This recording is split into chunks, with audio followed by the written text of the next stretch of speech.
जय हिंद दोस्तों, आप लोगों का स्वागत है आपके अपने यूट्यूब चैनल लक्ष्य सिविल सेवा संस्थान दिल्ली में। देखिए दोस्तों, अभी जो हम लोग लूसेंट का ऑडियो वीडियो सीरीज कर रहे हैं उसमें ये आपका 11वां पार्ट होगा। ये हिस्ट्री का 11वां पार्ट है और इससे पहले 10 पार्ट हो चुका है। अगर आप लोग वो 10 पार्ट नहीं देखे हैं तो पहले आप लोग प्ले लिस्ट में जा करके वो 10 पार्ट देख लीजिए। उसमें हिस्ट्री को बहुत ही अच्छी तरीके से ऑडियो वीडियो सीरीज के रूप में लाया जा रहा है। ऑडियो वीडियो सीरीज कहने का मतलब ये है कि अगर आप कभी व्यस्त हैं या आपको रिवीजन करना है तो आप मुझे इसे थोड़ा स्पीड बढ़ा करके सुन सकते हैं या देख भी सकते हैं। तो इसलिए ये सीरीज लाया जा रहा है और मतलब ये बहुत ही अच्छा सीरीज है। तो और एक रिक्वेस्ट आप लोगों से, अगर आप लोग चैनल पे नए हैं तो प्लीज़ चैनल को सब्सक्राइब अवश्य कर ले, वीडियो लाइक ज़रूर करें और अपने दोस्तों में शेयर करना ना भूलें। आप लोग शेयर करना भूल जाते हैं।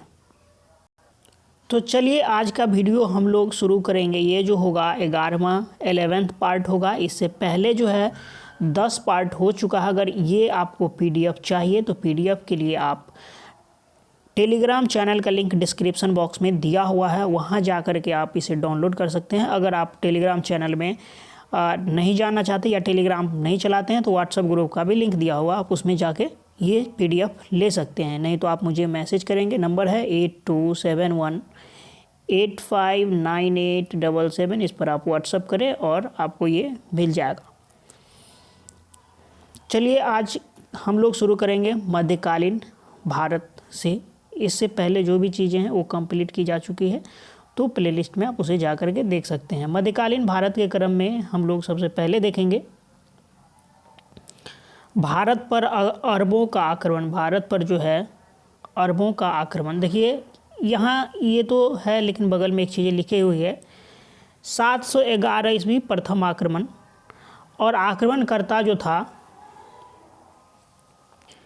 711 ईस्वी में भारत पर प्रथम अरब आक्रमण हुआ था, जो असफल हो गया था, वो सफल आक्रमण नहीं था। तो इसमें इसमें जो जानकारी है ये यहाँ से है। आज शुरू करेंगे यहाँ से।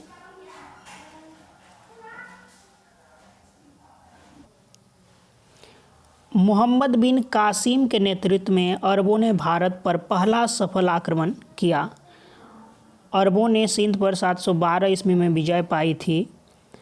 अरब आक्रमण के समय सिंध पर दाहिर का शासन था। भारत पर अरब वासियों के आक्रमण का मुख्य उद्देश्य धन दौलत लूटना तथा इस्लाम धर्म का प्रचार प्रसार करना था। इस क्रम में अब आगे देखेंगे महमूद गजनी को देखेंगे। 932 ईस्वी में अलप्तगीन नामक एक तुर्क सरदार गजनी साम्राज्य की स्थापना की, जिसकी राजधानी गजनी थी। अलप्तगीन की मृत्यु के पश्चात कुछ समय तक गजनी में पिरितिगीन ने शासक किया।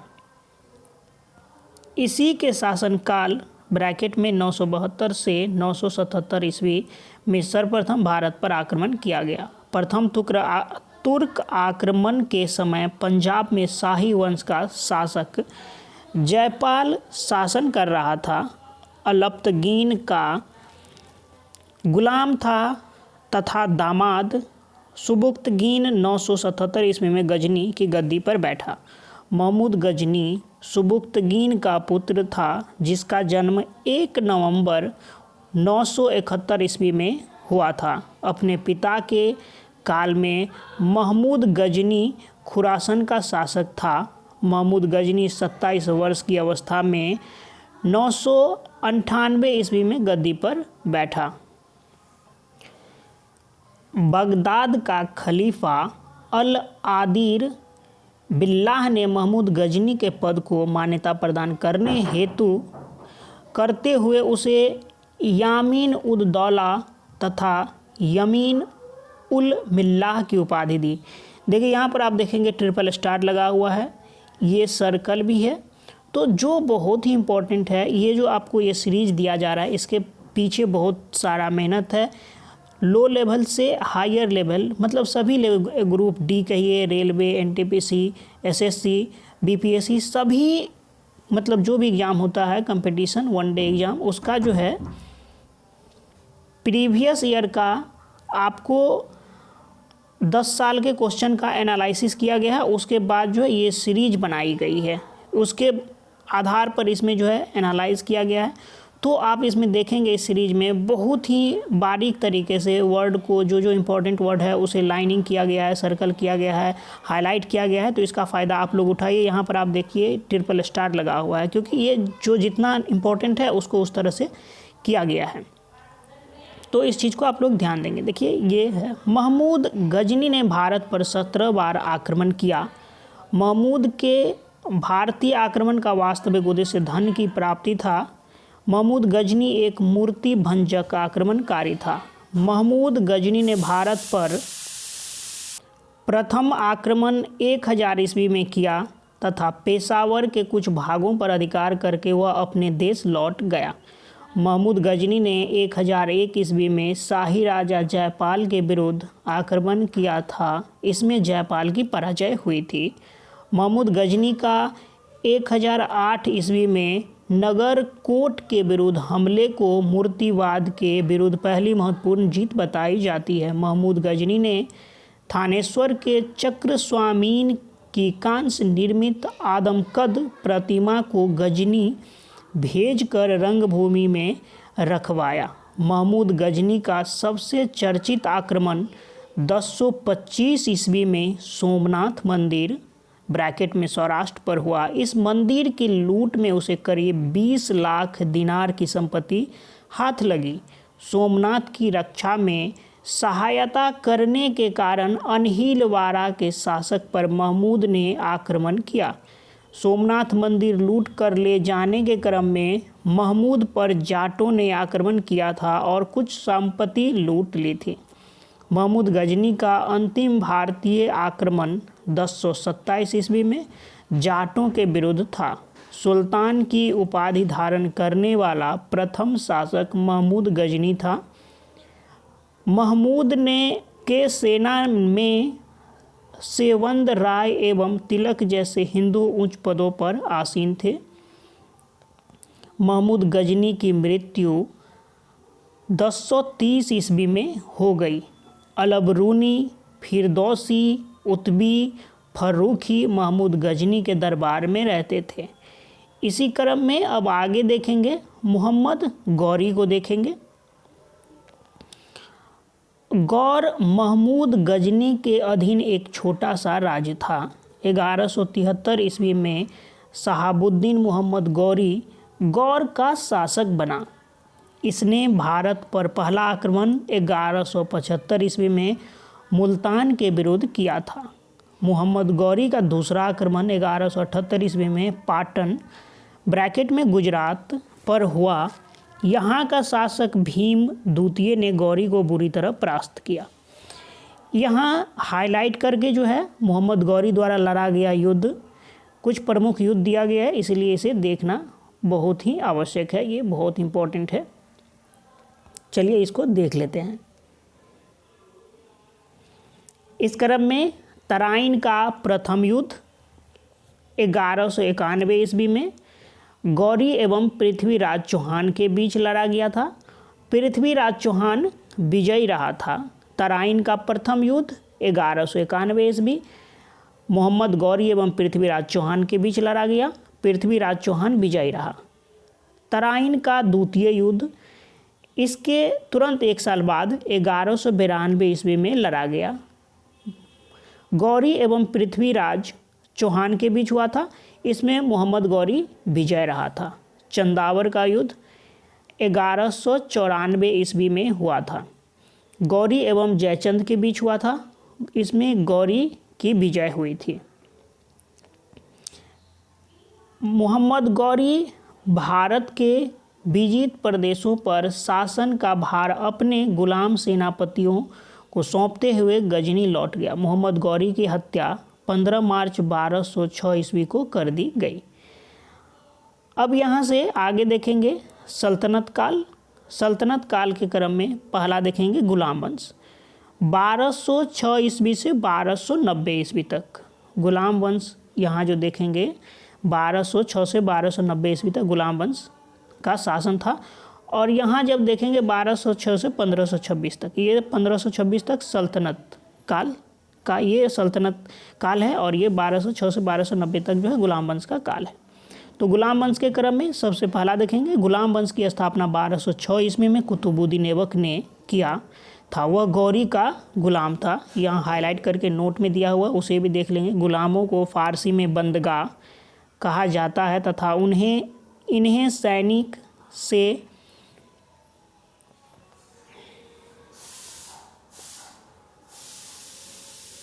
सेवा के लिए खरीदा जाता था। कुतुबुद्दीन ऐबक ने अपना राज्याभिषेक 24 जून 1206 ईस्वी को किया था। कुतुबुद्दीन ऐबक ने अपनी राजधानी लाहौर में बनाई थी। कुतुब मीनार की नींव कुतुबुद्दीन ऐबक ने डाली थी। इसी क्रम में हाईलाइट करके इल्तुतमिश द्वारा किए गए कुछ महत्वपूर्ण कार्य है जो परीक्षा की दृष्टि से इम्पोर्टेंट है, इसलिए इसे देख लेंगे। पहला, कुतुब मीनार के निर्माण को पूर्ण करवाया। सेकंड, सबसे पहले शुद्ध अरबी सिक्के जारी किए। चांदी का टाका एवं तांबा का चीतल। 3, इक्ता प्रणाली चलाई। 4, 40 गुलाम सरदारों का संगठन बनाया जो तुर्कान ए चेहलगानी के नाम से जाना गया। 5, सर्वप्रथम दिल्ली के अमीरों का दमन किया। आगे देखेंगे, दिल्ली का कुब्बतुल इस्लाम मस्जिद एवं अजमेर का 2.5 दिन का झोपड़ा नामक मस्जिद का निर्माण ऐबक ने करवाया था। ऐबक से तात्पर्य है कुतुबुद्दीन ऐबक। आगे है, कुतुबुद्दीन ऐबक को लाख बख्श ब्रैकेट में लाखों का दान देने वाला भी कहा जाता था। देखिए नेक्स्ट देखेंगे, यहाँ भी ट्रिपल स्टार लगा हुआ है, ये बहुत इंपॉर्टेंट। प्राचीन नालंदा विश्वविद्यालय को ध्वस्त करने वाला कुतुबुद्दीन ऐबक का सहायक सेना नायक बख्तियार खिलजी था। जो नालंदा विश्वविद्यालय बिहार के नालंदा डिस्ट्रिक्ट में अवस्थित है, उसको ध्वस्त करने वाला बख्तियार खिलजी था। याद रखिएगा इसको, बहुत इंपॉर्टेंट है, बीपीएससी में भी ये क्वेश्चन बार बार पूछा जाता है। ऐबक की मृत्यु 1210 ईस्वी में चौगान खेलते समय घोड़े से गिरकर हो गई। इसे लाहौर में दफनाया गया। ऐबक का उत्तराधिकारी आराम शाह हुआ, जिसने सिर्फ 8 महीनों तक शासन किया। आराम शाह की हत्या करके इल्तुतमिश 1211 ईस्वी में दिल्ली की गद्दी पर बैठा। इल्तुतमिश तुर्किस्तान का इलबरी तुर्क था जो ऐबक का गुलाम एवं दामाद था। ऐबक की मृत्यु के समय वह बदायूं का गवर्नर था। इल्तुतमिश लाहौर से राजधानी को स्थानांतरित करके दिल्ली लाया। इसने हौज ए सुल्तानी का निर्माण दिल्ली ए कुहना के निकट करवाया था। इल्तुतमिश पहला शासक था जिसने 1229 ईस्वी में बगदाद के खलीफा से सुल्तान पद की वैधानिक स्वीकृति प्राप्त की। इल्तुतमिश की मृत्यु अप्रैल 1236 ईस्वी में हो गई। चंगेज खां से बचने के लिए ख्वारिज्म के सम्राट जलालुद्दीन को इल्तुतमिश ने अपने यहाँ शरण नहीं दी थी। इल्तुतमिश के बाद उसका पुत्र रुकनुद्दीन फिरोज गद्दी पर बैठा। वह एक अयोग्य शासक था। इसके अल्पकालीन शासन पर उसकी मां शाह तुर्कान छाई रही। शाह तुर्कान के अवांछित प्रभावों से परेशान होकर तुर्की अमीरों ने रुकनुद्दीन को हटाकर रजिया को सिंहासन पर आसीन किया। इस प्रकार रजिया बेगम प्रथम मुस्लिम महिला थी जिसने शासन की बागडोर संभाली। रजिया को पर्दा प्रथा का त्याग कर तथा पुरुषों की तरह चोगा ब्रैकेट में काबा एवं कुलाह ब्रैकेट में टोपी पहनकर राज दरबार में खुले मुंह से जाने लगी। रजिया ने मलिक जमालुद्दीन याकूत को अमीर ए अखूर ब्रैकेट में घोड़े का सरदार नियुक्त किया। देखिए बीच में जो है यहाँ हाईलाइट करके कुछ इंपॉर्टेंट बातें दी गई है मंगोल के बारे में, ये देख लेते हैं, ये बहुत इंपॉर्टेंट है। यहाँ से मंगोल चीन के उत्तर में गोबी के रेगिस्तान के निवासी थे। वह एक घूमने फिरने वाली अर्ध सभ्य जाति थी तथा उनका मुख्य पेशा घोड़ों और अन्य पशुओं का पालन करना था। वे बहुत गंदे रहते थे तथा सभी प्रकार का मांस खाते थे। उनमें स्त्री विषयक नैतिकता का सर्वथा अभाव था। यद्यपि माँ का सम्मान करते थे, वे विभिन्न कबीलों में बटे थे। उन्हीं कबीलों में से एक में 1163 ईस्वी तेमुचिन उर्फ चंगेज खां का जन्म हुआ, जिसे महान चंगेजी द ग्रेट और श्रापित द एकर्स्ट दोनों पुकारा गया। इसका पिता येसुगाई बहादुर थे। गैर तुर्कों को सामंत बनाने के रजिया के प्रयासों से तुर्की अमीर विरुद्ध हो गए और उसे बंदी बनाकर दिल्ली की गद्दी पर मुइजुद्दीन बहराम शाह को बैठा दिया। रजिया की शादी अल्तुनिया के साथ हुई। इससे शादी करने के बाद रजिया ने पुनः गद्दी प्राप्त करने का प्रयास किया, लेकिन वह असफल रही। रजिया की हत्या 13 अक्टूबर 1240 ईस्वी को डाकुओं के द्वारा कैथल के पास कर दी गई। बहराम शाह को बंदी बनाकर उसकी हत्या मई 1242 ईस्वी में कर दी गई। बहराम शाह के बाद दिल्ली का सुल्तान अलाउद्दीन मसूद शाह 1242 ईस्वी में बना। बलबन ने षड्यंत्र के द्वारा 1246 ईस्वी में अलाउद्दीन मसूद शाह को सुल्तान के पद से हटाकर नासिरुद्दीन महमूद को सुल्तान बना दिया। नासिरुद्दीन महमूद ऐसा सुल्तान था जो टोपी सीकर अपना जीवन निर्वाह करता था। बलबन ने अपनी पुत्री का विवाह नासिरुद्दीन महमूद के साथ किया था। बलबन का वास्तविक नाम बहाउद्दीन था। वह इल्तुतमिश का गुलाम था। तुर्कान ए चिहलगानी का विनाश बलबन ने किया था। बलबन 1266 ईस्वी में गियासुद्दीन बलबन के नाम से दिल्ली की गद्दी पर बैठा। यह मंगोलों के आक्रमण से दिल्ली की रक्षा करने में सफल रहा। राज दरबार में सिजदा एवं पैबोस प्रथा की शुरुआत बलबन ने की थी। सिजदा एवं पैबोस का अर्थ होता है झुककर पांव चूमना। बलबन ने फारसी रीति रिवाज पर आधारित नवरोज उत्सव को प्रारंभ करवाया। अपने विरोधियों के प्रति बलबन ने कठोर लौह एवं रक्त की नीति का पालन किया। नसीरुद्दीन महमूद ने बलबन को उलूग खां की उपाधि प्रदान की। बलबन के दरबार में फारसी के प्रसिद्ध कवि अमीर खुसरो एवं अमीर हसन रहते थे। गुलाम वंश का अंतिम शासक शम्मुद्दीन कैमुर्स था। इसी क्रम में अगला देखेंगे खिलजी वंश।